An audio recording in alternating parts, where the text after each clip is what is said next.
Film dibuka menampilkan seorang wanita parubaya, Martha, yang mengalami mimpi dan terbangun dari tidurnya. Dia mulai berkomentar sendiri tentang sebuah ringkasan plot film dan ini adalah sebuah adegan film yang dia perankan. Kemudian Martha bertemu dengan seorang pria tua dan membuka lembaran buku yang tertulis Tatarak yang artinya buru-buru manis. Lalu Martha mengartikan kisah sweet rush yang memiliki dua jenis wewangian saat digosok di antara dua jari pita hijaunya berkurat di beberapa tempat, mengeluarkan bau aroma samar air yang dibayangi oleh pohon birch seperti yang dikatakan Slowatsky.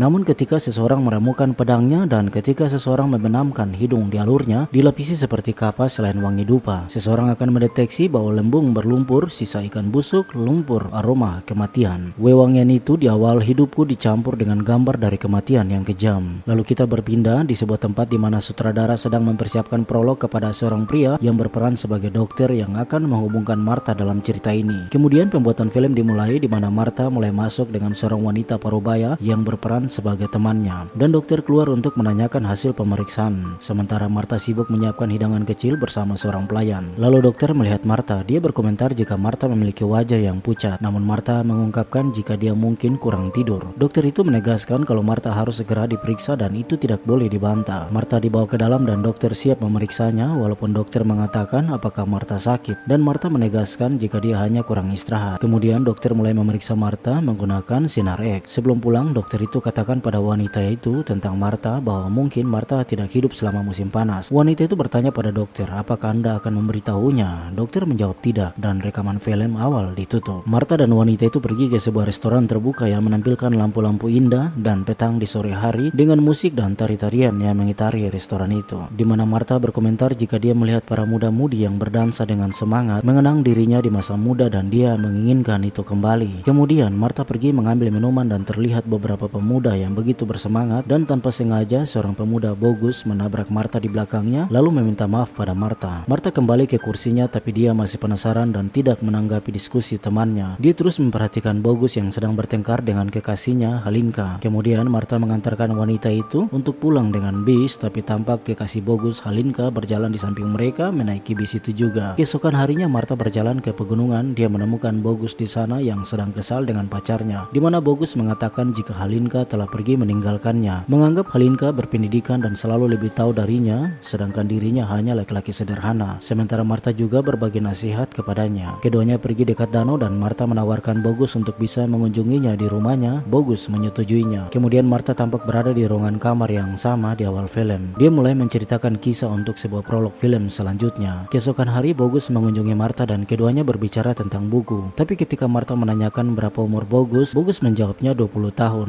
Martha terkesima lalu membayangkan jika sangat aneh untuk menjadi umur 20 tahun. Lalu keduanya sebelum berpisah, Martha menerima tawaran Bogus untuk bertemu di bawah jembatan. Martha dengan senang hati menyetujuinya. Keesokannya Martha ke sana duduk dan menunggunya, sementara dia terkejut melihat Bogus dan Halinka bertengkar di atas jembatan. Martha merasa kecewa dia akan berjalan pergi. Tiba-tiba Bogus berlari mengejar Martha dan Martha pun kembali. Bogus mengatakan bahwa dia mengantarkan Halinka untuk pergi. Martha menerima itu dan keduanya kembali duduk di pasir dan Martha mulai membersihkan tubuh belakang Bogus yang penuh pasir. Bogus kemudian memeluknya, tapi Martha bertanya bahwa apa yang kamu lakukan. Bogus menjawabnya, Anda begitu baik. Martha menegaskan kalau jangan pernah mengatakan kepada wanita manapun bahwa dia baik. Bogus kemudian tersenyum dan berenang ke dalam air, mengambil beberapa daun di seberang lalu kembali berikan kepada Martha. Dan Bogus ingin kembali untuk kedua kalinya mengambil beberapa daun. Martha menahannya untuk tidak pergi, tapi dia bersikeras untuk kembali. Namun saat akan berenang ke daratan, dia kemudian menjadi tenggelam. Dan Martha yang melihat itu segera pergi menyelam untuk mencari Bogus. Tiba-tiba kru film melihat sesuatu yang salah, semuanya keluar untuk mendapatkan Bogus. Sementara Martha berlari di atas jembatan dan mencari tumpangan mobil karena dia merasa kesakitan dan kedinginan saat hujan. Martha kemudian kembali ke ruangannya untuk menceritakan prolog selanjutnya, di mana dia mengungkapkan tentang kematian suaminya. Lalu adegan film kembali saat Martha mencoba menyelamatkan Bogus yang tenggelam di danau. Upaya Martha tidak berhasil menarik Bogus keluar. Dia keluar dari air meminta bantuan dan terlihat dua kru film berlari dan mencoba mencari Bogus di sana. Tiba-tiba mereka mendapatinya dan membawa perlahan ke tepian dan mencoba menyelamatkannya. Martha mendekatinya dan tampak Bogus telah terkujur kaku. Dengan sangat sedih Martha menangisinya dan memeluknya. Dan film berakhir menampilkan ruangan kosong yang gelap tanpa Martha. Jangan lupa berikan dukungan subscribe. Terima kasih telah menonton dan sampai jumpa.